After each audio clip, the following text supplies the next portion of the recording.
வணக்கம். நான் உங்கள் அன்பான சயின்டிஃபிக் வேதிக் அஸ்ட்ராலஜர் ஆஸ்ட்ரோ அருண்ஜி பேசுகிறேன். நல்லது நினைப்போம், நல்லதே நடக்கும். இப்போ பார்த்தீங்கன்னா இந்த வீடியோவில் சிம்ம ராசிக்காரர்களுக்கு மார்ச் 2026 மாதம் எத்தகைய ஒரு மாதமாக இருக்க போகுதுங்கிறத சயின்டிஃபிக் வேதிக் அஸ்ட்ராலஜி முறையில் எதையும் மிகைப்படுத்தாமல் உள்ளது உள்ளவாறு பரிகாரங்கள் அது மாதிரி விஷயத்துக்கெல்லாம் போகாமல் எந்த கிரகங்கள் எப்படி இருந்தால் எது மாதிரி ஒரு தாக்குதல் நம்மளுடைய வாழ்க்கையில் எந்த தாக்கம் கொடுக்கும் அப்படிங்கிறத துல்லியமாக அறிவியல் சார்ந்த சாஸ்திரமாகிய இந்திய வேத ஜோதிட அடிப்படையிலான சயின்டிஃபிக் வேதிக் அஸ்ட்ராலஜி முறையில் நம்ம பார்க்க போகிறோம். இப்போ சிம்மராசிக்கு பார்த்தீங்கன்னா 11ஆம் இடத்துல குரு இருக்கிறார், 8ஆம் இடத்துல அஷ்டம சனியாக சனி இருக்கிறார், அதே சமயத்தில் 7ஆம் இடத்துல ராகுவும் ராசிக்குள்ள கேதுவும் நீடித்திருக்கிறார் மார்ச் மாதம் முழுவதும். இப்போ மாத கிரகம் என்று சொல்லப்படுகிற செவ்வாய், புதன், சூரியன் இந்த 3 கிரகம் பார்த்தீங்கன்னா ராகுவோட சேர்கிறார். எங்க சேர்றார்? சிம்மராசிக்கு 7ஆம் இடத்துல சேர்றார். ஸோ இது ஒரு கிரிட்டிக்கலான ஒரு காம்பினேஷன். இதில் சுக்கிரன் மட்டும் 8ஆம் இடத்துக்கு மாறுகிறார். இப்போ சுக்கிரனும் 8ல் போயிட்டார், சனியும் 8ல், 7ஆம் இடத்துல ராகுவோட கிரகணம் ஆகக்கூடிய அமைப்பு சூரியன் பெறுகிறார். சூரியன் யாரு? உங்களுடைய ராசி அதிபதி. அதே சமயத்தில் புதனும் பெறுகிறார். அப்படிங்கிறப்போ மார்ச் மாதம் குறிப்பாக சொல்லணும்னா முதல் 2 வாரம் மார்ச் 15 வரைக்கும் கொஞ்சம் சிம்மராசிக்காரங்களாம் பொறுமையாக மனக்கலக்கங்கள் இல்லாமல் சிந்தித்து செயல்பட வேண்டிய அவசியம் தேவைப்படுகிறது. இதில் ஒரே ஒரு நல்ல விஷயம் என்னன்னா குருவின் 9ஆம் பார்வை பெறுகிறார். ஸோ குருவின் 9ஆம் பார்வை பெறுவதனால ஒரு பெரிய பிரச்சனைகள் அப்படிலாம் இல்லை. ஆனாலும் அந்த சூரியன் என்று சொல்லப்படுகிற ராசி அதிபதி ராகுவோட சேரும் பொழுது எப்போ சேர்றார்? மார்ச் 1ஆம் தேதியே பார்த்தீங்கன்னா சூரியன் 16 டிகிரி 16 டிகிரி, ராகு 14 டிகிரியில் இருக்காங்க. கிட்டத்தட்ட 2 டிகிரி சேர்றாங்க மார்ச் 1ஆம் தேதி.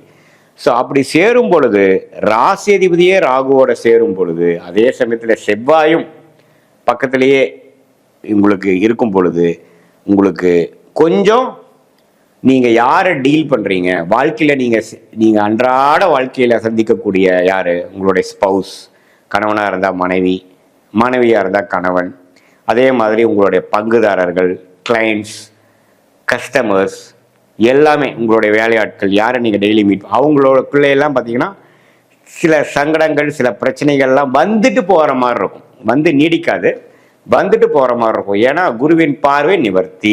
இப்படி தான் கர்மா செயல்படுகிறது. இப்போ உலகமே பார்த்தீங்கன்னா கொஞ்சம் ஸ்தம்பித்து போகக்கூடிய அமைப்புகள்லாம் இந்த கும்பத்தில் ராகு கேதுகள் இருக்கிறது கொஞ்சம் பிரச்சனை. அதே சமயத்தில் சிம்மராசிக்காரர்களுக்கு வந்து உங்கள் தனி மனித ஜோதிடத்துக்கு ராசி அதிபதியே கொஞ்சம் பாதிப்புள்ளாகிறதுனால கொஞ்சம் கவனமாக இருக்கக்கூடிய அமைப்பு இருக்குது. பட் குருவின் பார்வையினால பெரிய வாழ்க்கையை பிரட்டி போடுற அளவுக்கு ஒன்றும் நடந்துடாது. அதே சமயத்தில் கொஞ்சம் கவனமாக இருக்கக்கூடிய அமைப்பு. திருமண விஷயங்கள் கலப்பு திருமணமெல்லாம் ஆகக்கூடிய அமைப்பு இருக்குது. ஏன்னா ராகு சம்மந்தப்படுறார், அப்படியாவது சுக்கிரனும் சனியோட சேர்றாரு பார்த்தீங்களா. அப்படிங்கிறப்போ இந்த மாதிரி ஒரு லவ் மேரேஜு, வேற மதத்தை விரும்புகிறவங்க, கிறிஸ்டின், இந்து முஸ்லீம், அது மாதிரி வேற மதத்தில் இருக்கிறவங்க ஒன்று சேரக்கூடிய அமைப்பு, வாழ்க்கையில் ஒன்று சேரக்கூடிய அமைப்பெல்லாம் இருக்குது. குருவின் பார்வை அதை உங்களுக்கு அமைச்சு கொடுக்கும். பேரண்ட்ஸோட சப்போர்ட் கிடைக்கும், கன்சென்ட் கிடைக்கும். அதெல்லாம் ஒரு நல்ல விஷயங்கள் இருக்குது. இந்த அஷ்டம சனிலையும் இதெல்லாம் கொஞ்சம் இருக்கும். ஆனால் கொஞ்சம் டென்ஷனாக தான் இருக்கும். ஏன்னா அஷ்டம சனி நடந்துட்டு இருக்கு இல்லைங்களா.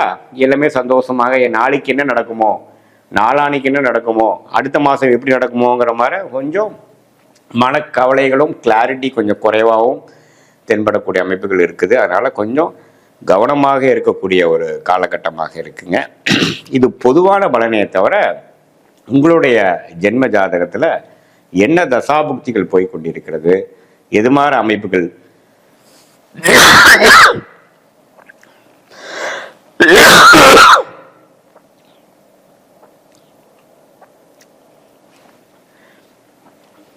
உங்களுடைய ஜென்ம ஜாதகத்தில் என்ன மாதிரி தசாபுக்திகள் போய் கொண்டிருக்கிறது, உங்களுடைய லக்னம் என்ன, நீங்கள் எந்த நேரத்தில் எந்த தேதியில் எந்த ஊரில் பிறந்தீங்கிற ஜாதகத்தை வச்சு பார்க்கும் பொழுது துல்லியமாக சொல்ல முடியும். இப்போ நம்ம பார்த்தது பார்த்தீங்கன்னா பொதுவான பலனே தவிர உங்களுடைய ஜாதகத்தில் எது மாதிரி தசாபுக்திகள் போகுது, அந்த தசநாதன் வந்து இப்போ கோச்சாரத்தில் நம்ம பேசுனதில் எப்படி இருக்கார், புக்திநாதன் இப்படி இருக்கிறாருங்கிறலாம் சேர்த்து வைத்து பார்க்கும் பொழுது உண்மையே துல்லியமான பலன்கள் ஷார்ட் டேர்ம் எப்படி இருக்கு, அடுத்த ஃபியூ மந்த்ஸ் அடுத்த சில மாதங்கள் எப்படி இருக்கிறது, அடுத்த சில ஆண்டுகள் எப்படி இருக்குது, எது மாதிரி விஷயங்கள் வந்து லாங் டேர்ம்ல இருக்கு, எது மாதிரி விஷயம் ஷார்ட் டேர்ம் இருக்குங்கிறது உங்களுடைய ஜாதகத்தை துல்லியமாக சயின்டிபிக் வேதிக் அஸ்ட்ராலஜி முறையில் போட்டு துல்லியமான பலன்கள் நம்ம எடுத்து அது மூலமாக எந்த நேரத்தில் எது செய்யலாம், எது நடக்கும், எந்த நேரம் வரைக்கும் நம்ம வெயிட் பண்ணணும், எப்போ நடந்துட்டா பரவாயில்ல, எப்போ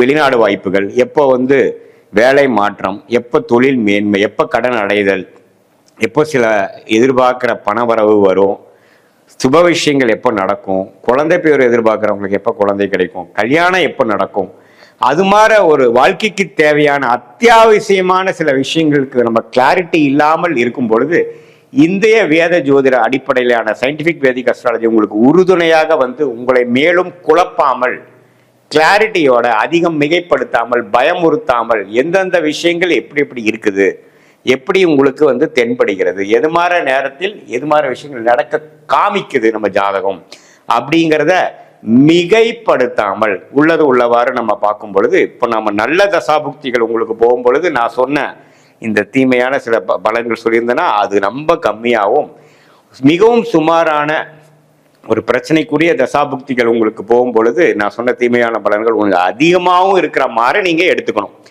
ஆனால் உங்களுடைய ஜென்ம ஜாதகத்தை துல்லியமாக பார்க்கும் பொழுது தான் முழுமையான அக்யூரேட்டான ப்ரெடிக்ஷன் பண்ணி அது பிரகாரம் நம்ம வாழ்க்கையை திட்டமிட்டு தேவையற்ற பண விரயங்கள், தேவையற்ற பொருள் விரயங்களை தவிர்த்து கரெக்டாக நம்மளுடைய பொட்டன்ஷியல் என்ன, நமக்கு தகுதி என்னவோ அதை மேலும் நாம் ரெட்டிப்பாக்கி நம்மளுடைய பலனை, நம்மளோட ரிசல்ட்டை ரெட்டிப்பாக்குற விஷயங்கள் எப்படி, அதுக்கு டைமிங் என்ன, எந்த நேரத்தில் எது செஞ்சோம்னா நமக்கு கரெக்டாக விழும் அப்படிங்கிறதை தெரிந்து நம்மளுடைய ஃபார்ச்சுனேட்டான ஃபீல்டு என்ன, நமக்கு வரக்கூடிய அருமையான துறை எது நமக்கு லாபத்தை கொடுக்கும், எது நமக்கு சரி வராது, வேலையா தொழிலா, எது மாதிரி விஷயங்கள்ங்கிறதெல்லாம் நம்ம ஜாதக அடிப்படையிலான ஒரு கிரகம் நம்ம ஜாதகத்தில் எப்படி இருக்கு, ஸ்தான பலம் எப்படி இருக்கு, திக்பலம் என்ன இருக்கு, குருவின் பார்வை யார் யாருக்கு கிடைக்கிறார் அப்படிங்கிறதெல்லாம் சேர்த்து வைத்து பார்க்கும் பொழுது நம்மளுடைய ஜாதகத்தில் எந்த கிரகம் ரொம்ப ஃபார்ச்சுனேட்டா யோகமா இருக்கோ அந்த கிரகத்தின் சார்ந்த தொழிலோ